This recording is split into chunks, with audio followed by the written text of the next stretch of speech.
English మాట్లాడడానికి భయపడుతున్నారా? అయితే మీకోసమే ఈ స్పోకెన్ ఇంగ్లీష్ క్లాసెస్. వెంటనే కాల్ చేసి జాయిన్ అవ్వండి.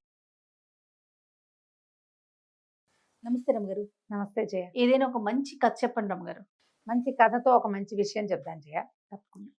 కబుర్ల దేవత కథ. కబుర్ల దేవతే. అయితే కబుర్ల దేవత కథ దాదాపుగా 60s లో అట్లా రాయబడిందని అనుకుంటున్నాను నేను. 60 అయితే ఎర్లీ 70s లో అనుకో.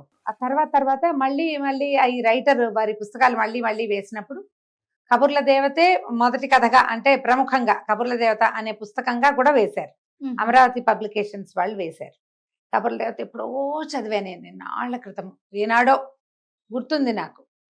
నన్ను కూడా చిన్నప్పుడు నేను కబుర్ల దేవత కనపడాలని కోరుకునేదాన్ని కూడా. అవునా? బాగుండేది కథ. ఓకే. చిన్న కథ అది. యాక్చువల్గా ఈ కొద్ది రోజుల క్రితం ఒక ఆర్టికల్ చదివాను నేను. ఈ కబుర్ల దేవత పుస్తకం రాసిన కవి గారికి, రచయితకి కేంద్ర సాహిత్య అకాడమీ బాలల సాహిత్యానికి అవార్డు వచ్చింది. అబ్బా, ఆ పుస్తకానికి. ఎంత గొప్ప విషయం కదండి. గంగిశెట్టి శివకుమార్ గారని, వారి కథలు మనం చాలా చెప్పుకున్నాం, చిట్టి కథలు. ఆ చిన్న కథని నేను కొంచెం పెద్ద కథ చేసేదాన్ని, కొన్ని కథలతో మనం కలిపి కూడా చెప్పుకున్నాం. ఎప్పుడు వారి పేరు చెప్పే సందర్భం రాలా. వీరికి సాహిత్య అకాడమీ అవార్డు రావటం వల్ల ఈ పుస్తకం పేరు ప్రముఖంగా చెప్పి ఈ కథ చెప్దాం అనుకున్నాను నేను. ఈ కబుర్ల దేవత కథల పుస్తకం మనకి అమరావతి పబ్లికేషన్స్ వాళ్ళు వేశారు. బుక్ ఫైర్ లో దొరుకుతుంది, ఆన్లైన్లో దొరుకుతుంది. చిన్న కథలు హాయిగా, బ్రీఫ్గా, తేలికపాటి భాషలో చక్కగా ఉంటాయి. చిన్న కథలు చాలా హాయిగా ఉంటాయి. అవకాశం ఉన్న వాళ్ళు, పుస్తకాలు చదివే అలవాటు ఉండి పిల్లలకి తెలుగు పుస్తకాలు గిఫ్ట్ చేయాలనుకుంటే కనుక మీరు ఆన్లైన్ ఈ బుక్ కొనుక్కోవచ్చు. అమరావతి పబ్లికేషన్స్ వేశారు. అయితే నేను వారితో కూడా మాట్లాడాను. ఆ ఫోన్ నెంబర్ దొరకగానే ఒక ఉత్సాహం వస్తుంది అనమాట. రచయితలతో మాట్లాడే అవకాశం బాగుంటుంది కదా. అయితే ఈ కథ భలే బాగుంటుంది జయ. ఈ బుక్కి అవార్డు రావటం ఒక ప్రముఖమైన సంగతి. కథ అయితే మరీ ముచ్చటగా ఉంటుంది. ఓకే. పూర్వం అట ఒక ఊళ్ళో ఒక ఆయన ఉండేవాడు. ఈయనకి చాలా కబుర్ల పోగు. రామయ్య అనుకుందాం ఆయన పేరు.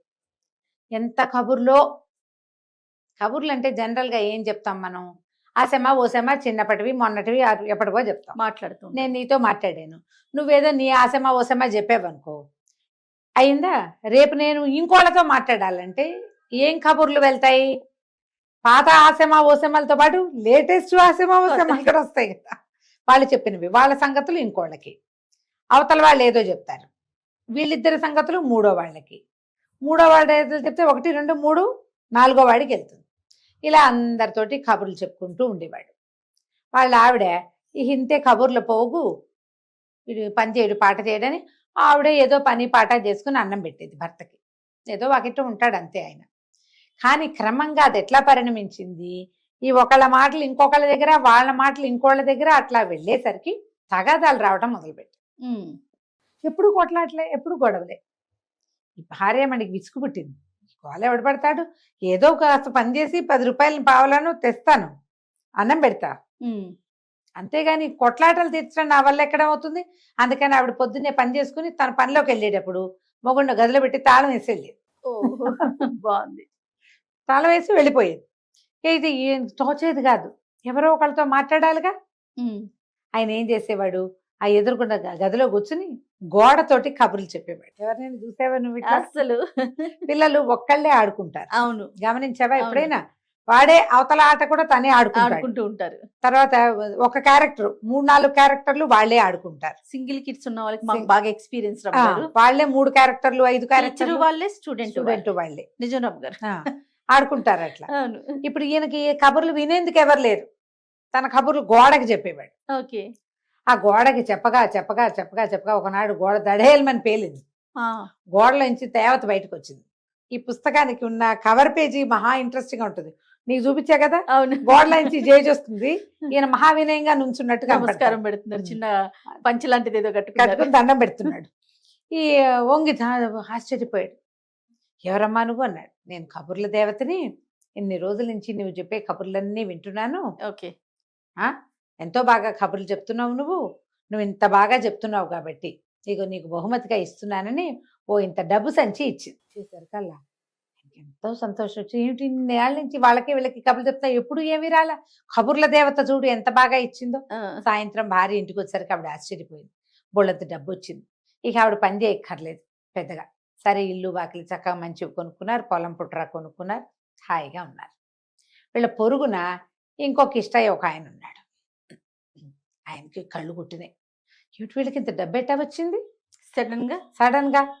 కొంతమంది చెప్పరు, కొంతమంది నిజాలు చెప్తారు. ఈయన ఉన్నాడు కదా రామయ్య గారు, ఏదైనా చెప్పేస్తాడు. ఆ కిష్టయ్య గారు వచ్చి రామయ్య గారి దగ్గర కూర్చుని, ఏమిటి రామయ్య నీకు ఇంత డబ్బులు ఎట్టా వచ్చినాయి ఏమిటి అని అడిగితే, ఏముంది నేను కబుర్లు చెప్తాను కాదు, మా ఆవిడ గదిలో పెట్టి తాళం వేసి వెళ్ళేది, రోజు గోడతో మాట్లాడా, కొన్నాళ్ళకి ఆ గోడలోంచి అమ్మవారు బయటకు వచ్చి కబుర్ల దేవత డబ్బులు ఇచ్చింది అన్నాడు. ఈ కిష్టయ్య కనిపించింది, అయ్యో రామా నేను ఇంతంత పని చేసుకుంటున్నానే, ఈ పొలం వెళ్ళి ఈ పనులు ఏమిటి, ఈ గోల ఏమిటి, వీడికి మళ్ళీ రోజు ఊసిపోక 4 కబుర్లు చెప్తే దేవత ఏ దేవత వచ్చి డబ్బు ఇవ్వకపోయినా వాడికి ఇచ్చిందిగా, మనకు కూడా ఇస్తుంది.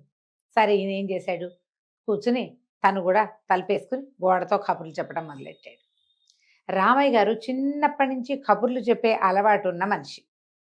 పైగా ఏదైనా విషయం వింటే ఇంకొకళ్ళకి చెప్పేటప్పుడు రంజుగా వర్ణించి చక్కగా చెప్పగలడు. మాటల పోగు, కథ బాగా చెప్పగలడు. బాగా చెప్పగలిగే వాళ్ళు ఏముంది, ఒక వాక్యం ఇస్తే చాలు దానికి ఎక్కి తోక పీకి గంట సేపు చెప్తారు.